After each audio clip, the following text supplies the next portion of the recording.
نو دلته کې د رسول الله صلی الله علیه وسلم په امت چې الله پاک کوم فضیلت ته هغه طرف ته اشاره ده چې ګوره د بنی اسرائیلو ته الله پاک کله د خپل اطاعت دعوت ورکړي چې زما اطاعت وکړي نو الله پاک په لومبي خپل انعامات ذکر کړل او چې د رسول الله صلی الله علیه وسلم امت ته دعوت ورکړي نو الله پاک خپل انعامات نه ذکر کړي فذكروني اذكركم الله وی تاسو ما یادوي زه به تاسو یادوم واشکروا لي ولا تکفروا نو الته کې الله پاک خپل نعمتونه نه دي ذکر کړي د نبی علیہ السلام په امت باندې او په نور امتونو چې کله الله پاک ورته دعوت ورکړي نو الله پاک لومبي خپل انعامات اوس باتي چې ګوره دا نعمتونه مې در باندې کړي دي د په بدله کې تاسو اطاعت زما وکړئ نو الله پاک دلته فرمایي یا بني اسرائیل اے اولاد د یعقوب علیه السلام اذکروا یاد کې نعمتي التي زما هغه نعمتونه انعمت چې ما کړي علیکم پتا سو باندې څه نعمتونه به الله پاک کړي پتا سو باندې نستاسو په پلارانو باندې الله پاک به دا نعمت کړو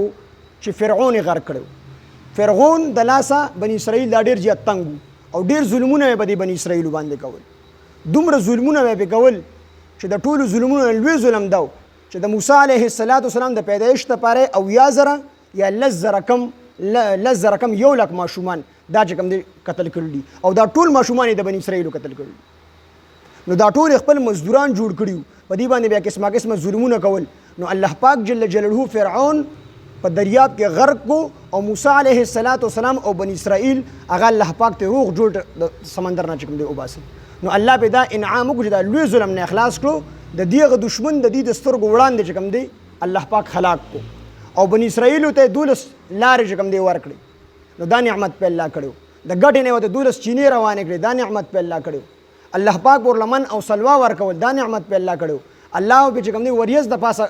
سوري کړو دا نعمت په الله کړو نورم ډیر شي نعمتونه به الله کړی دي نو الله پاک دلته کې اجمالا ذکر کوي چې زما هغه نعمتونه یاد کړئ چې کوم ما پتا سو باندې کړیو واوفوا بعهدي او پورا کړئ بعهدي زما وعده دا الله سم وعده دا الله هغه وعده چې الله پاک جل جلاله په تورات زبور انجیل کې د ټولو انبیا علیهم السلام نه دا وعده غستې و چې اخره کې پیغمبر اخیری پیغمبر به زما راځي چې داغه به نوم احمد او محمد صلی الله علیه وسلم وي تاسو ټول انبیا هغه باندې ایمان راوړئ او دغه مدد وکوئ نو د انبیاو نه وعده اغستل د دې سره امت د دې په ذمن کې راغی د ټول امتونو نه الله دا وعده اغستل چې په تورات کې زبور کې انجیل کې نو د ټول امت نه دا وعده ټول امتونو نه دا وعده اغستې و چې اخره کې به زما یو پیغمبر راځي چې دغه نوم به احمد او محمد وي تاسو په ایمان هم راوړئ او تاسو به دغه مدد هم کوئ نو دا وعده د خلکو په تورات زبور انجیل کې د الله پاک سره کړی و الله دې دا وعده اغستې و نو الله وی تاسو زما هغه وعده پوره کړئ او محمد صلی الله علیه وسلم باندې ایمان راوړئ و اوفوا بعهدي اوفي بعهدكم نو الله فرمایي تاسو زما وعده پوره کړئ نو زه تاسو وعده پوره کوم نو د الله وعده خدا او تاسو په نبی علیه السلام ایمان راوړئ دغه مدد وکړئ او خلکو سره الله دا وعده کړو چې دې بدله کې به تاسو ته ثواب درکوم او تاسو ته به د ایمان د نبی علیه السلام تاسو ایمان راوړئ او دغه مدد وکړئ د دې په بدله کې به تاسو له جنت ترکوم نو الله وی تاسو خپل وعده پوره کړئ زه خپل وعده پوره کوم